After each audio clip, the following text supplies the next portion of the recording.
Welcome, shack packers, to Tales from the Shack. Step inside where the stories are cosy, but the chills run deep.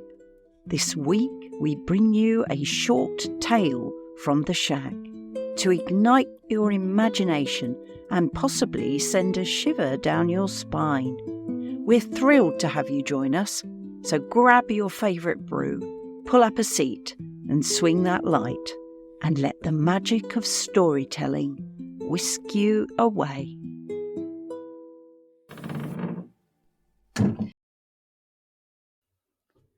They say if you wander deep enough into the Breton forest, past the moss-covered menhirs and the crumbling lichen-coated chapels, you might hear your own voice echoing back.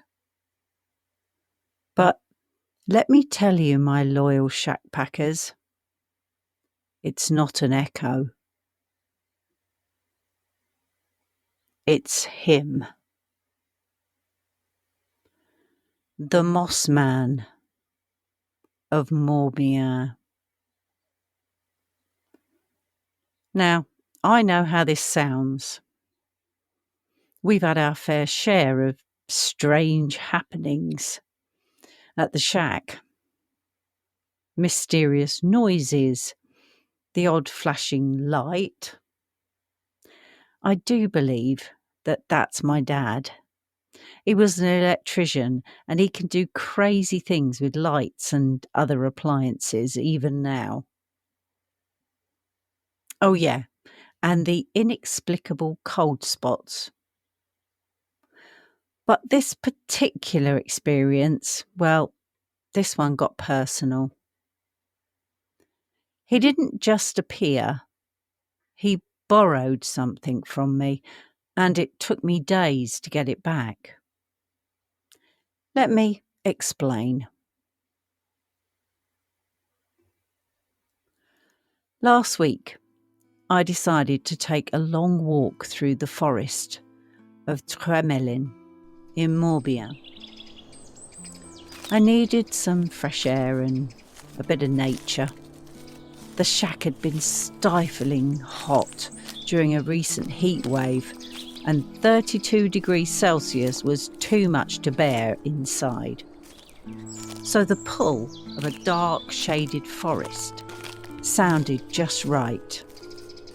Anyway, I was heading down an overgrown trail when I came across something I hadn't seen before, an old wooden sign. It was nearly rotted through, pointing towards L'Arbre des Murmures, the Whispering Tree. Amir Marlowe, my husky cross dog, naturally followed the sign. The trail gradually narrowed and became more overgrown, and I was glad that I had my sturdy walking boots and the rest of my walking stuff on as I pushed through on a difficult path as the branches seemed to press in on us. Moss hung thick from every limb like old green lace, and I suddenly realised that the birds had stopped singing. And then, as I stepped into a small clearing, I heard it.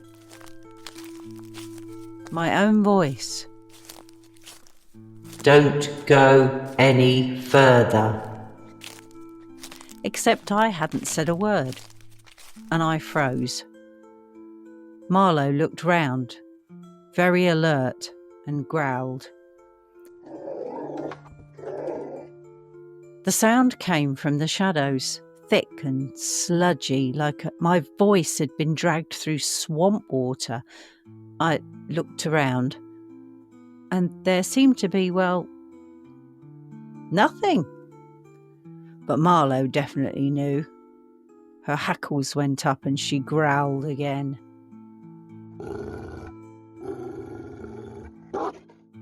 And then Then I felt it, that shiver that runs down your spine, the prickle on the back of your neck, and the feeling that the trees were watching. And then I saw him.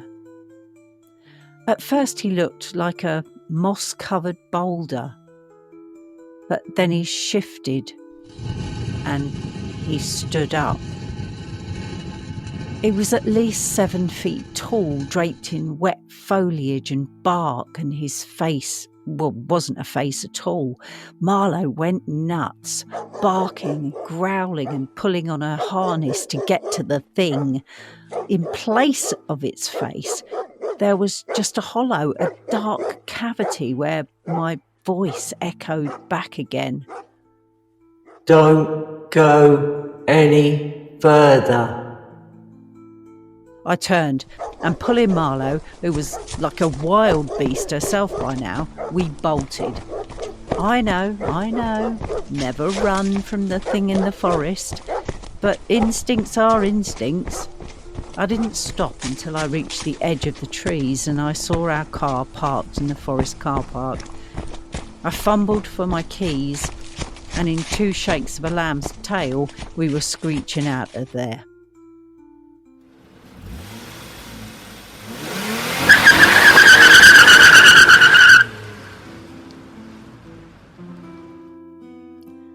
That night, something wasn't right.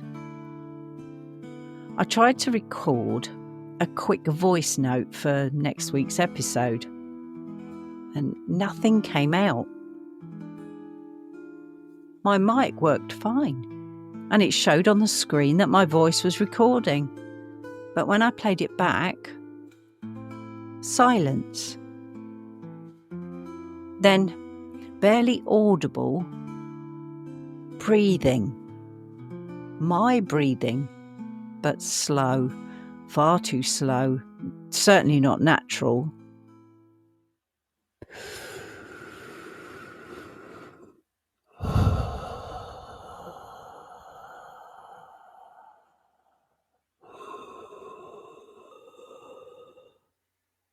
I sounded like flipping Darth Vader.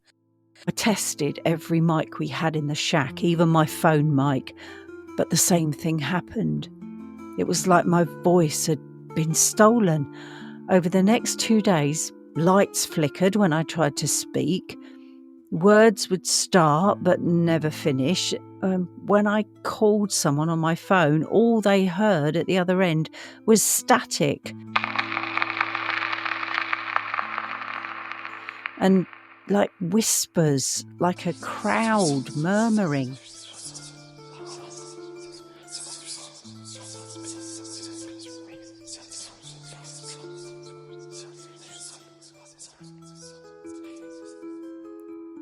And then the dreams started. I was dreaming of moss creeping under the doors, bark growing on the floorboards, a low voice muttering in ancient Breton words in my own tone. Trugares, draro, ya genero, ma plush, ge. Repeating them back at me. On the 3rd night, I'd had enough, and I plucked up the courage and went back to the forest.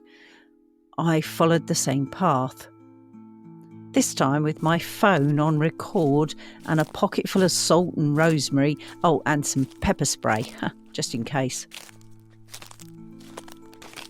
When I reached the clearing, he was waiting, still, watching. I stepped closer and closer to him, and then whispered, "Give it back." He tilted his mossy head, and then something really weird happened. He sort of shrugged like a guilty toddler. And then the wind surged through the clearing. And I heard dozens of voices, whispers through the branches.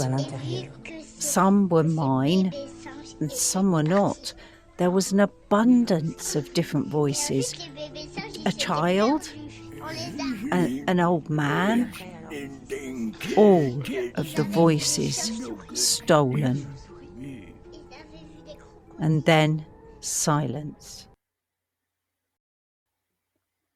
I turned and left the forest. Back at the shack, I tried recording again. This time, my voice was there, clear as ever, strong even. But sometimes when I edit these episodes, I still catch a faint layer under the main track. Breathing. Sort of whispering. Almost like a backup recording of me. As if I've got moss in my throat. So, if this episode glitches, or you hear an extra voice, don't worry. It's probably just the Moss Man. Take care in the woods, shack packers. Until next time. Keep your minds open and your lamps lit. And some pepper spray in your pocket. Bye. Bye. Well, that's a wrap for this week's Tales from the Shack. Thanks for joining us. We'll be back next week. Until then, keep your minds open, your lamps lit, and we'll see you all again next week at the Freakin Shack.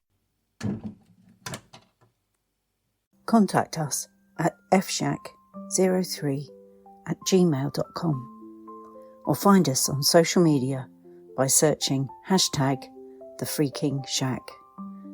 That's freaking without a G. We're looking forward to hearing from you really soon.